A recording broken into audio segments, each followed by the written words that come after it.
नमस्कार दोस्तों, आपका फार्म इनोवेशन चैनल पर स्वागत है। दोस्तों, आज हम प्रधानमंत्री सूक्ष्म खाद्य अन्न योजना के बारे में जानेंगे।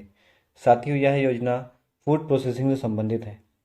वर्तमान में जो फूड प्रोसेसिंग चल रही है, यदि आप उसका रिनोवेशन कराना चाहते हैं या नई यूनिट डालना चाहते हैं तो इस योजना के माध्यम से आप सब्सिडी प्राप्त कर सकते हैं। दोस्तों, यह योजना वर्ष 2020-21 से वर्ष 2024-25 तक चलाई जाएगी। इस योजना पर सरकार 10,000 करोड़ रुपए व्यय करेगी। दोस्तों, सरकार इस योजना के माध्यम से फूड प्रोसेसिंग यूनिट चलाने वाले 2 लाख लोगों को क्रेडिट लिंक सब्सिडी प्रदान करेगी। दोस्तों, इस योजना का उद्देश्य यह है कि भारत की छोटी फूड प्रोसेसिंग यूनिट्स का मानकीकरण हो सके, जिससे वह अपना प्रोडक्ट नेशनल या इंटरनेशनल लेवल पर बेच सकेंगे।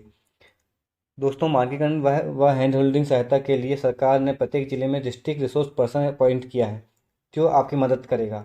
आपके मन में एक विचार आ रहा होगा कि क्या क्या हमें डीआरपी को पैसे देने की आवश्यकता पड़ेगी। तो ऐसा नहीं है, आपको डीआरपी को कोई पैसा देना नहीं पड़ेगा।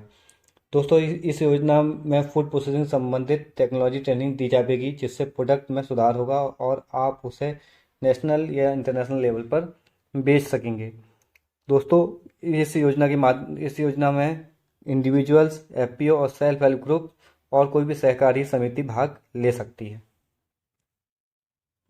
दोस्तों, इस योजना में केंद्र और राज्य सरकार का समायोजन होता है। 60% समायोजन केंद्र सरकार का और 40% समायोजन राज्य सरकार का होता है। जो भी आपको सब्सिडी मिलेगी उसमें 60% भाग केंद्र उठाएगी और 40% भाग राज्य सरकार उठाएगी। प्रथम वर्ष में 100% वहन भारत सरकार के द्वारा किया जाएगा। यानी जो व्यक्ति ने 2020-21 में इस योजना का लाभ लिया होगा, उसकी 100% सब्सिडी जो है वो केंद्र सरकार ने दिया था। लेकिन आगामी 4 वर्षों में 60-40 का रेशियो केंद्र और राज्य सरकार का होगा। पूर्वोत्तर व हिमालयी क्षेत्रों में 90-10 की भागीदारी है और केंद्र शासित राज्यों में केंद्र सरकार की 100% भागीदारी है। चलिए दोस्तों, हम बात करते हैं सब्सिडी की।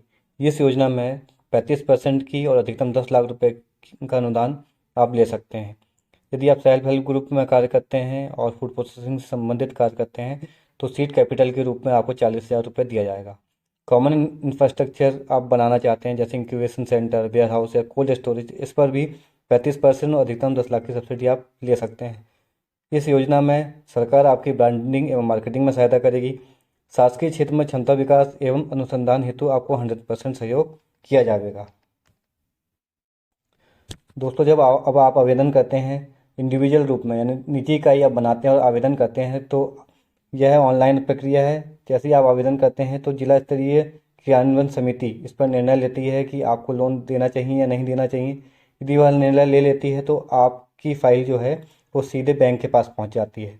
तो जिला स्तरीय क्रियान्वयन समिति में कलेक्टर जो होते हैं वो अध्यक्ष होते हैं। बाकी जितने जिला अधिकारी हैं, ग्राम पंचायत का एक सरपंच है, विकासखंड अधिकारी है, लीड बैंक के मैनेजर है, सेल्फ हेल्प ग्रुप के कृषक उत्पादक संघ के प्रतिनिधि है, नाबार्ड के प्रतिनिधि है, जिला एसआरएलएम के प्रतिनिधि है, कलेक्टर द्वारा नामित व्यक्ति हैं, ये सभी लोग सदस्य होते हैं। दोस्तों, आप एफपीओ, सेल्फ हेल्प ग्रुप या सहकारी समितियों के माध्यम से लाभ लेना चाहते हैं तो राज्य स्तरीय अनुमोदन समिति निर्णय लेती है कि आपको इस योजना का लाभ दिया जावे या नहीं दिया जावे। इसमें मुख्य सचिव अध्यक्ष होते हैं और अपर मुख्य सचिव, प्रमुख सचिव, कृषि उद्यानिकी उद्योग, सूक्ष्म लघु मध्यम उद्योग, मछली पालन, पशुपालन, कौशल विकास और अन्य राज्य स्तरीय अधिकारी इसके सदस्य होते हैं। चलिए दोस्तों, अब हम बात करेंगे कि इसमें कौन कौन सी योग्यता मापदंड है। इसमें आपकी आयु 18 वर्ष से अधिक होना आवश्यक है। परिवार से केवल एक व्यक्ति योजना का लाभ ले सकते हैं। इसमें पति पत्नी और बच्चे शामिल होते हैं। आवेदक के पास उद्यम का स्वामित्व होना चाहिए। परियोजना लागत के 10% का योगदान उद्यमी का होगा। मतलब कि परियोजना लागत में जितने भी पैसे लग रहे हैं उसमें 90% का लोन सरकार आपको दिलाएगी, लेकिन 10% का योगदान आपका स्वयं का होगा। भूमि की लागत परियोजना लागत में शामिल नहीं की जाएगी। ओडीओपी को प्राथमिकता दी जाएगी। दोस्तों, ओडीओपी से संबंधित है वन डिस्ट्रिक्ट वन प्रोडक्ट। यह भारत सरकार द्वारा प्रत्येक जिले में एक फसल को चयन किया गया है। यदि आप उससे संबंधित कार्य करते हैं तो आपको इसमें प्राथमिकता दी जाएगी। चलिए दोस्तों, अब हम बात करते हैं कि इसमें कौन कौन से खाद्य प्रसंस्करण नहीं आते हैं या अपात्र होते हैं। जैसे कि आप बाजरा, अनाज, मसालों का व्यापार करना चाहते हैं, खुला दूध बेचना चाहते हैं, फल या सब्जी, लघु वन उत्पाद, मधुमक्खी का पालन, खुली शहद का विक्रय, मूंगफली सुपारी का विक्रय, मुर्गी पालन, सुअर पालन, बकरी पालन या ताज़ा मछली, मांस, मुर्गी आदि का आप व्यापार नहीं कर सकते हैं। विनिर्मित उत्पादों की पुनः पैकिंग नहीं कर सकते हैं। आप कैंटीन नहीं खोल सकते हैं। किराना दुकान, होटल, टिफिन सेवाएं, रेस्टोरेंट आदि को आप इसमें ओपन नहीं कर सकते हैं। चलिए दोस्तों, अब एक जिला एक उत्पाद में मध्य प्रदेश में कौन कौन सी फसलों को किन किन जिलों में चयनित किया गया है, हम उसके बारे में समझेंगे।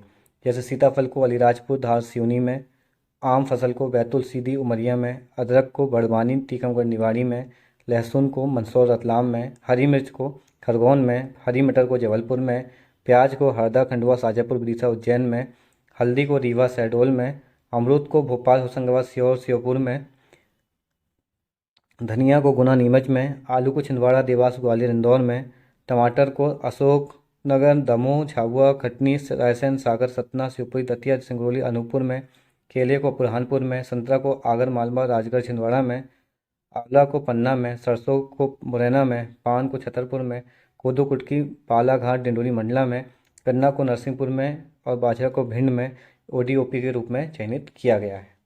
यदि आप इन फसलों पर कार्य करते हैं, प्रोसेसिंग यूनिट डालते हैं, तो आपको प्राथमिकता दी जाएगी। आइए दोस्तों, इसमें लगने वाले दस्तावेजों के बारे में बात करते हैं। यदि आप न्यू यूनिट लगाते हैं तो आपको पैन कार्ड लगेगा, आधार कार्ड लगेगा, एक फ़ोटो लगेगी, एड्रेस प्रूफ लिए आप बिजली बिल दे सकते हैं, लैंड रिकॉर्ड लगेगा, जैसे आपने भूमि को खरीदा हो, किराए पर लिया हो या पट्टे पर आप कार्य कर रहे हो तो उसका प्रमाण पत्र आपको देना पड़ेगा। पिछले 6 महीने का बैंक स्टेटमेंट, बैंक पासबुक की फ़ोटोकॉपी और कोटेशन। साथ ही वैकल्पिक दस्तावेज के रूप में प्रमोटर की उच्चतम शैक्षणिक योग्यता की फ़ोटोकॉपी, स्वीकृति पत्र यदि कोई हो, सक्रिय लोन का लोन स्टेटमेंट और अन्य कोई दस्तावेज आप देना चाहते हो तो दे सकते हो। दोस्तों, इसी प्रकार एफपीओ, सेल्फ हेल्प ग्रुप और पुराने उद्योगों के लिए जो दस्तावेज लगने वाले हैं उसकी लिस्ट मैंने डिस्क्रिप्शन में डाल दी है। यदि आप उन्हें देखना चाहते हैं तो डिस्क्रिप्शन से आप उनको डाउनलोड कर सकते हैं। उम्मीद करता हूँ कि आपको वीडियो पसंद आया होगा, तो प्लीज़ इसे लाइक कीजिए, शेयर कीजिए और सब्सक्राइब कीजिए। धन्यवाद।